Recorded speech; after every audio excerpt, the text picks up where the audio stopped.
આજે હંસરાજભાઈ નો દીકરો મળી ગયો.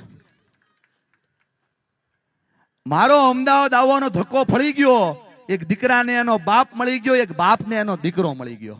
તમારી પાસે આ તક છે. જો આજે ચૂકી ગયા ને દોસ્ત, તો દુનિયા ભૂલી ગયા. આ તમારો સમય છે, આ તમારો અવસર છે, આ તમારી તક છે. બેન પપ્પા અહીંયા હોય તો ગળે મળી લેજો. આ અવસર, આ તક બીજી વાર મળશે નહીં. આ સમય બીજી વાર મળશે નહીં. આ લાગણી બીજી વાર મળશે નહીં. જગ્યા છોડી નહીં તો અટવાઈ ગયા માનજો. હું વિનંતી કરું છું પરિવાર ભાઈને, આ સાઉન્ડ એટલા માટે વગાડું છું કે તમારો અવાજ બીજા. બેન આ તમે કાકા તમે બેસી ના જાવ. આ દીકરી તમને મંચની વચ્ચે જાહેર મંચમાં તમને ગળે મળવા આવી. આનાથી મોટી તમારા પાસે કોઈ સિદ્ધિ ના હોય. એને ગળે લાગો, એને હક કરો, એના માથા ઉપર હાથ મૂકો. અને આ ગીત એટલા માટે વગાડું છું કે એકબીજાની વાત ન સાંભળો. વગાડો, સમય તમારો છે, ચાલુ થઈ જાઓ. કઈ સમય નથી, પપ્પા જ છે. ગળે મળી જા, હાથ ખીચામાંથી બહાર કાઢી દે બેટા. એ ગળે લાગે છે. હંસરાજભાઈ ભૂલો ને ભૂલી જાઓ. થાય બાળકથી ભૂલ થાય, છોરું કછોરું થાય, માવતર કમાવતર નો થાય. ભૂલ બાળકથી થાય, માફ આપણે કરી દેવાની હોય. આજે તમે એને ગળે નહીં લગાવો તો ક્યારે લગાડશો? અને આજે અવસર નહીં ચૂકો કાકા તો દુનિયા ભૂલી જશો. કોની હારે આવ્યા છો? અહીંયા આવો, અહીંયા આવો, આગળ આવો. આવો બે ભાઈઓ વર્ષોથી બોલતા ના હોય, એ બે ભાઈઓ અહીંયા આવી જાઓ. આજે બે ભાઈઓનું સમાધાન કરીને જવું છે. વર્ષોથી બોલવાનું બંધ થઈ ગયું હોય. જો સામે પરિવાર છે, આ પરિવાર આગળ આવો. એના મમ્મી અને બાને લઈને આગળ આવો. વાહ ભાઈ વાહ, બાની ખુશી આજ અનેરી હશે. આજ એના બેસી જા, નીચે બેસી જા. આપો આશીર્વાદ અને લો એને લે. હવે એની ભૂલોને માફ કરો. આ તક, આ અવસર, આ ક્ષણ બીજી વાર મળશે નહીં. અદબ છોડો બેન, કામ કરો, અદબ છોડો. પકડી લો સાસુને, પકડી લો વહુને, પકડી લો મમ્મીને. એક નાનકડી અમથી દીકરી ખોળામાં છે ને તમારી આંખમાંથી જે આંસુ પડે છે ને, એ આંસુ તમારો પ્રેમ છે. જો આ તમારી વહુ તમને આટલો પ્રેમ કરે છે અને તમે ખાલી એક શંકાથી તમારી વહુને જોવો છો. સાસુ માં એમાં પણ માં છે, ઓ દેખાતી નથી. સાસુ માં એમાં પણ માં છે, દેખાતી નથી. આ તમારો પરિવાર સુખી પરિવાર. પગે પડી જાવ દોસ્ત, બાપુજીને પગે પડી જાવ. આજ અવસર છે, આજ તક છે. આ ચૂકી ગયા તો બધું ચૂકી ગયા. અને બહુ ભૂલો કરી હશે બેન, પણ આજ તમારા બા તમારા સામે રડે છે. એનાથી મોટી આ દુનિયાની કોઈ સાક્ષાત્કાર નથી. અને આ જો આ મિલન છે, આ સમાજના અગ્રણીઓનું મિલન છે. ગોરધનભાઈ, મગનભાઈ અને આ વડીલોનું મિલન છે. એની આંખોમાં આંસુ આમ જ ના આવે દોસ્તો. આ દુનિયાની સર્વશ્રેષ્ઠ સ્નેહ મિલન છે. અને આમ જ થતું નથી, કાંઈ કરવું પડે છે દોસ્તો. આ તમારો દીકરો છે બેટા, પપ્પાના પગે પડ, એને ગળે મળ. અને આજથી એક બાપને નવો દોસ્ત મળે છે. આ દોસ્ત કેટલી વસ્તુ કહેવાની બાકી છે, કહી દે. આજે ભૂલો થાય, નુકસાની જાય, પણ બાપ માફ કરી દે. ભાઈ માથે હાથ મૂકો. દીકરાને તમારા પ્રેમની જરૂર છે. આ તમારી વહુ છે, આ તમારી વહુને તમારા પ્રેમની જરૂર છે. અને આ સાચો પરિવાર છે.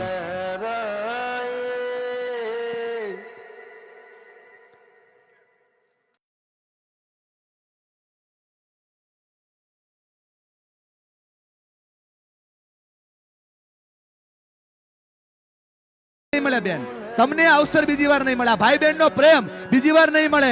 ચુકાઈ ગયેલી ક્ષણો બીજી વાર નહીં મળે. મનનો અવસર બીજી વાર નહીં મળે. માતા પિતાની લાગણીઓ બીજી વાર નહીં મળે. બે ભાઈ વચ્ચેનો પ્રેમ બીજી વાર નહીં મળે. આ ચાર પેઢીનો પ્રેમ બીજી વાર નહીં મળે. આ ચાર દાદાના પગે બધા પડી જાવ. અને આ દાદાની તક છે. દાદાને આશીર્વાદ આપો છોકરાઓને. એનો છોકરો, એનો છોકરો અને એનો છોકરો. તાળી પાડો એના માટે. આ આપણા સંસ્કાર છે, આ આપણી સમજણ છે. અને તમે લોકો તાળીઓ પાડવા આવ્યા, તમારા માતા પિતા નથી આવ્યા? ચાલો આવો આગળ. ઉમેશભાઈ આવો. ચારે પાંચે પાંચ કમિટી મેમ્બર બધા આવો. રાજુભાઈ આવો. એને જગ્યા પરિવાર ચુકાઈ ન જાય સાહેબ. પ્રમુખ તમે છો, તમારો હેતુ છે. વાહ ભાઈ વાહ, બહુ સરસ દીકરા, વેરી ગુડ. અહીંયા ઉભા રહ્યો, શું થાય? ઉમેશભાઈ ની દીકરીઓ ક્યાં છે બે?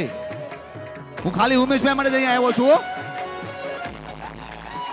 હા, એમના વાઈફ, અમને એમની બે દીકરીઓ.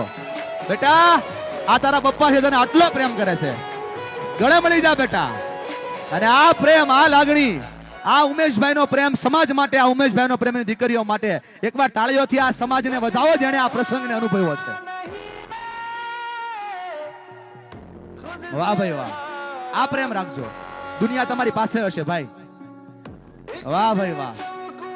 આ ભાઈ છે, આ ભાઈ છે ને, બસ આ ભાઈ આમ ભેગા રહેશો સમાજ તમારી હારે હશે.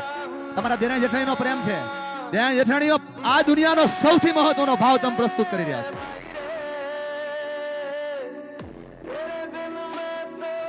હજી ઘણા ખુરશી ઉપરથી ઊભા થયા નથી અને કહું કે આ મનીષ બીજી વાર નહીં આવે, આ ક્ષણ બીજી વાર નહીં આવે.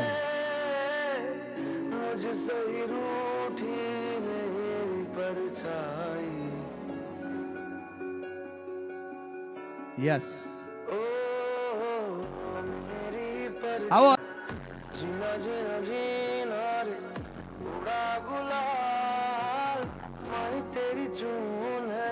અહીંયા આવો દીકરા, અહીંયા આવો. કે પેલા ટી શર્ટ ભાઈ અહીંયા આવો. આ પ્રેમ, આ તમારું જીવન છે, આ તમારું અર્પણ તર્પણ ને આ તમારો દીકરો તમારી પાસે છે. આ સાચા અર્થની અંદર સ્નેહ અને અનુભૂતિ છે. આના માટે જીવન જી કિશન, આના માટે આપણે જીવન જીવીએ છીએ. આ નથી તો કઈ નથી. ભાઈ છે, વાહ. દીકરો છે, અરે વાહ ભાઈ વાહ. આપણો ધક્કો વસૂલ ઉમેશભાઈ. હું આ કરવા નહોતો આવ્યો ઝડફિયા સાહેબ. મારા 3 મુદ્દા બાકી હતા, પણ તમે હતા અને તમે દુનિયાને બદલી રહ્યા છો. હું જો બગસરા ન બદલું તો હું આ બોલું છું એ કઈ કામનું નહીં સાહેબ. આભાર, થેન્ક યુ. આ મગજની ઉપર સોય જેટલો ભાર ના ચાલે. આપણે સુંડાઓ લઈને બેઠા છીએ, નીચે ઉતારી દો, હળવા થઈ જશો. આ સમજણ છે. 4 પેઢી સાથે બેઠી હોય જ્યારે જે અનુભવ થયો, આ હું છે ને આ વાત એટલા માટે હું બેસી એટલા માટે ગયો કે હું તમારામાંનો જ એક છું. મારે પણ દાદા છે, મારે પણ બા છે, મારે પણ પરિવાર છે. પ્રસ્તુત થતો નથી, એ પ્રેમ અટકેલો છે. અધૂરી વાર્તા ન્યા રહી ગઈ છે. આ છેડો તમે આજ ગોતી લીધો અને આ છેડે છેડે ચાલશો ને તો જીવનમાં બધા સુખો તમને મળશે. બેન, આટલા મોટા સમાજની વચ્ચે મંચ ઉપર ચડવું ની નાની વાત ન કહેવાય અને પોતાના બાપને ગળું મળવું ની સૌથી મોટી. આવો ને બેન, તમે તમારો અનુભવ મારે ખાસ સાંભળવો છે, કેમ કે બધા તો નીચે હતા, એ મંચની ઉપર જઈને પોતાના પપ્પા છે કે સસરા છે, પપ્પાને મળ્યા. Thank you. ખાસ તો હું એટલું કહીશ કે આપણે સમાજમાં આપણે યુવાન થઈ જઈએ છીએ ત્યારે આપણને શરમ આવે છે. પપ્પાની બાજુમાં બેસાય નહીં, મોટો ભાઈ હોય તો એની બાજુમાં બેસાય નહીં, આમ કરાય નહીં. ખાસ એક વાત હું કહું છું કે જ્યારે મને વળાવી હતી ને ત્યારે મળી હતી ને આજે હું મળી. સાસરે ગઈ હતી ત્યારે હું પપ્પાને મળી હતી આવી રીતની ગળે કે આજે હું મળી. એ વાતને આજે 15 વર્ષ થયા. હું એ જ કરવા આવ્યો છું ભાઈ. મને આજ તમારી પાસેથી વચન જોઈએ છે. બોલો, પોતાના બાળકોને આઈ લવ યુ કહેશો? અચ્છા, 3 લોકોએ ઊંચો હાથ કર્યો. પોતાના બાળકોને આઈ લવ યુ કહેશો? પોતાના બાળકોને હક કરશો? માથા પર કિસ કરશો? બગસરા પટેલ સમાજ વિકાસ મંચનો કે આપે મને તક આપી, આપે મને